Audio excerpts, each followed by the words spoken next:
Hi, எல்லோருக்கும் வணக்கம். நான் உங்கள் அருணோதயா. எல்லாருக்கும் என்னுடைய மனமார்ந்த நன்றிகள். முன்னாடி போட்டிருந்த ஒவ்வொரு கான்டென்ட்டுக்கும், ஒவ்வொரு வீடியோஸுக்கும் உங்களுடைய ஃபீட்பேக், உங்களுடைய கமெண்ட்ஸ் இது என்ன நல்லாவே மோட்டிவேட் பண்ணியிருக்கு. அண்ட் இந்த மோட்டிவேஷனை நான் ஒரு பேஸாக கன்சிடர் பண்ணி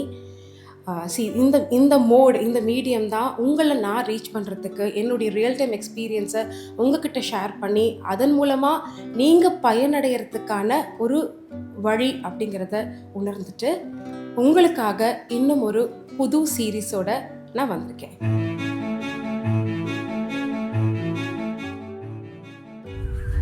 ஒரு அம்மாவா, ஒரு தெரபிஸ்டா கடந்த சில நாட்களில் நிறைய கொஸ்டின்ஸ் மனசுக்குள்ள.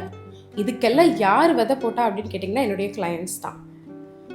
ஸோ இந்த கிளையண்ட்ஸ் என்னை மீட் பண்ணும் பொழுது அவங்க கேட்குறது எல்லாமே, என் குழந்தைக்கு நிறைய கொஸ்டின்ஸ் இருக்குங்க.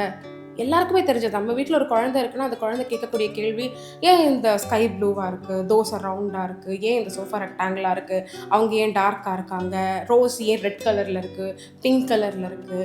இந்த மாதிரி சின்ன சின்ன கேள்விகள் அது அவங்களுடைய இன்னசென்ஸை வந்து நமக்கு குறிக்குது. ப்ளஸ் அவங்க வளர்கிறாங்க அப்படிங்கிற ஒரு அழகான டேர்ம் வந்து நமக்கு உணர வைக்குது. இது போல் பேரண்ட்ஸ் நமக்கும் நிறைய கொஸ்டின்ஸ் இருக்கும் இல்லையா? ஸோ இந்த சீரீஸில் இன்ட்ரெஸ்டிங்கான கொஸ்டின்ஸ், அதற்கு ரியல் டைம் எக்ஸாம்பிள்ஸ், டூவபிள் அப்ரோச்சோட சயின்டிஃபிக் சொல்யூஷன்ஸ் உங்களுக்காக காத்துக்கிட்டு இருக்கு. ஸோ வாங்க ஃபர்ஸ்ட் கொஸ்டின் பார்க்கலாம். இந்த கேள்வி பொதுவாகவே எனக்கு ரொம்ப இன்ட்ரெஸ்டிங்கான கேள்வி. நம்மளை பற்றி நம்ம அம்மாக்களும் அப்பாக்களும் கேட்டிருப்பாங்க. இன்னைக்கு 90% கிளையண்ட்ஸ் என்கிட்ட ஃபஸ்ட்டு கேட்குற கேள்வி இதுதான், ஏங்க என்னுடைய குழந்தை டிஸ்ட்ராக்ட் ஆகிட்டே இருக்காங்க. இதுக்கு ஒரு எக்ஸாம்பிள் சொல்லணும் அப்படின்னா, ஒன் ஆஃப் மை கிளையண்ட், அவங்களுடைய குழந்தை பொதுவாக இதுக்கு சொல்கிறது வந்து படிக்கிற விஷயத்துக்கு தான் சொல்லுவாங்க. அண்ட் எஸ், என்னுடைய கிளையண்ட்டுமே அவங்களுடைய ஸ்டடியிங் ஹவரில் அவங்க பயங்கரமாக டிஸ்ட்ராக்ட் ஆகிறாங்கன்னு சொல்லிட்டு தான் வந்தாங்க. ஓகே, இதுக்கு என்ன சொல்யூஷன் அப்படிங்கிறத பார்த்துடலாம்.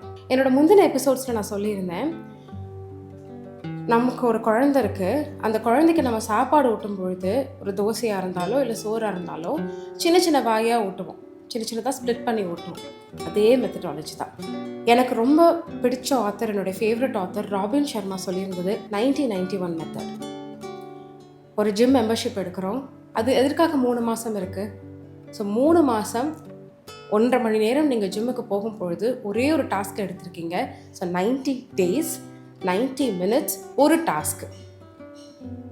நம்மளால் விசிபிளாக சொல்யூஷன் கொடுக்க முடியும், இல்லை ரிசல்ட் என்னன்னு பார்க்க முடியுங்கிறதுக்காக தான் ஜிம் மெம்பர்ஷிப் பாப்புலராக இருக்கக்கூடிய ஒரு ட்ரெண்டில் போயிட்டுருக்கிற ஒரு விஷயம் ஃபிட்னஸ். இதுதான், இந்த ரீசனுக்காக தான் 3 months எடுக்கிறாங்க. என்னோட மென்டார் இதை எனக்கு சிம்பிளிஃபை பண்ணி சொன்னது, it's a proven methodology. 15 days 15 minutesக்கு ஒரு டாஸ்க்கை மட்டும் எடுத்து உங்கள் குழந்தைக்கு நீங்கள் ரிவிஷனோ இல்லை படிக்கிறதுக்கான ஒரு டைமையோ ஒதுக்கி கொடுங்க. Make sure they do it. See, பேரண்ட்ஸுக்கு நான் ஃபஸ்ட்டு சொல்கிற ஒரு விஷயம் இதுதான், without your support nothing can be done. Parents என்ன சொல்கிறாங்களோ இல்லை என்ன செய்கிறாங்களோ அதை தான் குழந்தையும் செய்யும். ஸோ உங்கள் குழந்தைகிட்ட ஒரு இம்ப்ரூவ்மெண்ட் பார்க்கணும் அப்படின்னா பேரண்ட்ஸ் நீங்கள் சப்போர்ட் பண்ணுங்கள். உங்கள் சப்போர்ட் இல்லாமல் நான் இல்லை, கடவுளே ஒன்றும் பண்ண முடியாது. ஸோ இந்த டெக்னிக்கை ஜாப்பனீஸில் வந்து ப்ரொமோடோரோ டெக்னிக்னு சொல்லுவாங்க. அதில் 25 minutes duration with 5 minute break. நான் உங்களை 25 minutes கூட உட்கார சொல்லலை, 15 minutes உட்காருங்க. ஒரு ஆன்சர் இல்லை ஒரு சம் ஒர்க் அவுட் பண்ணி பாருங்க. This will definitely work and this is called as chunking method.